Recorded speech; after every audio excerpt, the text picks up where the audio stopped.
Hello and welcome to Morningstar. I'm Emma Wall and I'm joined today by Jake Robbins, manager of the Premier Global Alpha Growth Fund, to give his 3 stock picks. Hi Jake. Morning. So what's the first company today? So the first company I'd like to talk about is Vargo Technology. So they are a US a component manufacturer who supply filters basically for the likes of Apple, Samsung, Chinese telephone manufacturers. Now the reason we like this stock is that as more and more devices become wireless, you need the kit that this company manufacture. As devices get more complicated, a 4G phone, for instance, needs 3 or 4 times as much components as a 3G phone did. So we think, because of the Internet of Things and the rise of wireless devices, that company has very strong structural growth over the next 5, 10, 20 years. However, valuations are extremely attractive currently because it's been sold off heavily on concerns of A, Apple growth slowing, and B, China concerns where a lot of their growth came from.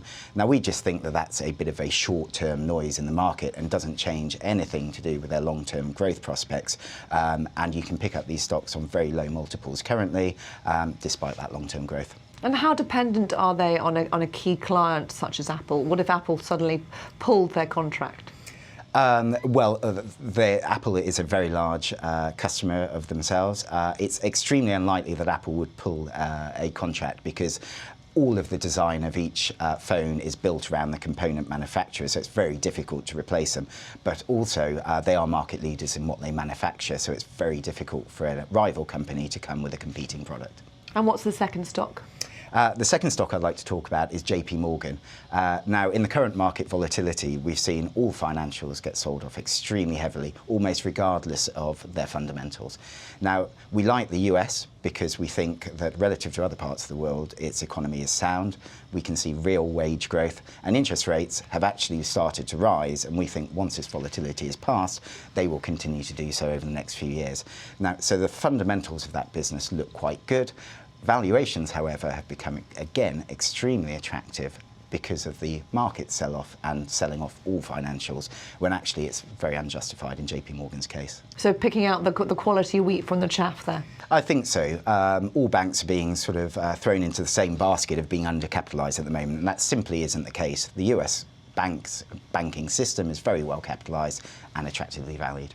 And what's the third and final stock? The third stock is Pandora, which is the high street retail chain of jewellers.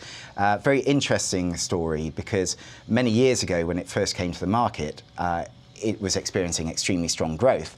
However, management tried to take the company's product up market and compete with Tiffany's rather than the current price points, which are a lot more affordable. That resulted in profit warning after profit warning, and subsequently management have changed and gone back to the old. Stuck to their knitting. They've stuck to their knitting, and actually we've seen growth pick up extremely strongly over the last 2 or 3 years.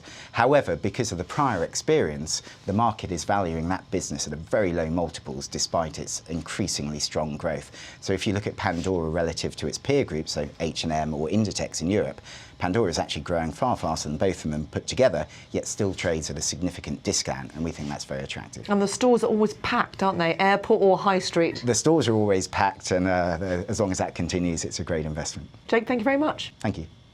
This is Emma Wall from Morningstar. Thank you for watching.